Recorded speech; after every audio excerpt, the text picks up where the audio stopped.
নমস্কার বন্ধুরা, বকুলের রান্নাঘরে সকলকে স্বাগত জানাই। আজকে তৈরি করব নিরামিষ বেগুন আলু সবজি। একদম তেল মশলা ছাড়া হালকা তেল মশলা রান্নাটা করব। তো বেগুন আমি মোটামুটি ছোট ছোট করে টুকরো করে কেটেছি, আলুটাকেও ছোট ছোট টুকরো করে কেটেছি। আর এই বেগুন আলু সবজিতে আমি আদা বাটা, লঙ্কা বাটা, জিরে বাটা কিছু দেবো না, শুধুমাত্র একটুখানি ধনে গুঁড়ো দিয়ে রান্নাটা করতে থাকবো। তো দেখতে থাকুন প্রথম থেকে শেষ পর্যন্ত আমি কিভাবে রান্না করি। বেগুনগুলো রান্না করার জন্য আমি একটা কড়াইয়ে সামান্য পরিমাণ তেল দিয়েছি। তেলের মধ্যে একটা 5 ফোড়ন দিয়েছি। 5 ফোড়নটা ভাজা হয়ে এলে এবার দিয়ে দেবো কেটে ধুয়ে রাখা বেগুনগুলো। বেগুনটা ছোটো ছোটো করে কেটেছি, আলুটাকেও কিন্তু বেশ ছোটো ছোটো করে কেটেছি। আর এটা কিন্তু রুটির সঙ্গেও ভালো লাগে আর ভাতের সঙ্গে তো ভালো লাগেই। তো যারা খুব বেশি তেল মশলা খেতে পছন্দ করেন তাদের কিন্তু ভালো লাগবে না, আর যারা কম তেল মশলা খেতে পছন্দ করেন তাদের জন্য কিন্তু রান্নাটি একদম পারফেক্ট। ভালো করে একটুখানি বেগুন আলুটা নাড়াচাড়া করে নেব।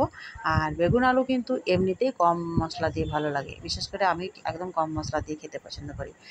আর এখানে দিয়ে দিলাম সামান্য পরিমাণ লবণ, সামান্য পরিমাণ মতো, আর দিয়ে দিলাম 1 চামচের মতো হলুদ গুঁড়ো। লবণ হলুদটাকে দিয়ে ভালো করে ভেজে নেব। যে কোনো জিনিসে একটু নাড়াচাড়া করলে টেস্টটা ভালো হয়, তাতে আলু হোক, বেগুন হোক, পটল হোক, যে কোনো জিনিসেই। তো সেই জন্য আমি একটুখানি ভালো করে নাড়াচাড়া করে নিচ্ছি। লবণ হলুদ দিয়ে যে কোনো সবজি নাড়াচাড়া করলে অলরেডি একটা আলাদা গন্ধ বার হয়, তাতে মশলা দেন বা না দেন। যেহেতু তেলটা রয়েছে দিয়ে দিলাম 1 চামচ ধনে গুঁড়ো। এর মধ্যে শুধু এইটুকুই মশলা পড়বে। আর কয়েকটা কাঁচা লঙ্কা কাটা আছে, যখন জল দেবো তখন দিয়ে দেবো। আর ঝালটা অবশ্যই নিজেদের পছন্দ অনুসারে দেবেন। আমি একটু ঝাল ঝাল করে করবো যেহেতু নিরামিষ। তো ভালো করে নাড়াচাড়া করে নিচ্ছি। মোটামুটি লাল লাল কালার হয়ে এসছে।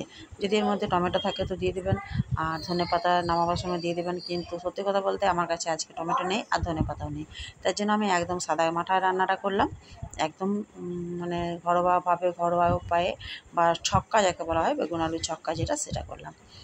যদি বড়ি খেতে পছন্দ করেন বড়িও দিতে পারেন, সব কিছুই এর মধ্যে দেওয়া যাবে। তো মোটামুটি দেখুন অনেকক্ষণ অবধি আমি ভাজা ভাজা করে নিচ্ছি, নাড়াচাড়া করে নিচ্ছি। একদম গ্যাসের ফ্লেম লো করে, গ্যাসের ফ্লেমটা কিন্তু হাইতে করলে বেগুনটা পুড়ে যাবার ভয় থাকবে, আর ভেতর থেকে ভাজাও হবে না, কষাও হবে না। দিয়ে দিচ্ছি পরিমাণ মতো জল। জলটা একটু বেশি করে দিলাম, কেন কি আলুটা সেদ্ধ হবে, তার জন্য। আলুতে একটু সেদ্ধ হতে দেরি লাগবে, বেগুন তো রান্না করায় মোটামুটি সবজি।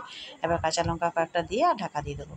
ঢাকা দিয়ে দিয়েছি প্রায় 10 থেকে 15 মিনিট লো ফ্লেমে, মানে মিডিয়াম ফ্লেমে রান্না করে নেওয়ার পর ফিরে এলাম। আলুটা মোটামুটি যখন দেখবো সেদ্ধ হয়ে গেছে, তখন একটুখানি ভেঙে দেবো খুন্তির দ্বারা, তারপর এটাকে নামিয়ে দেবো।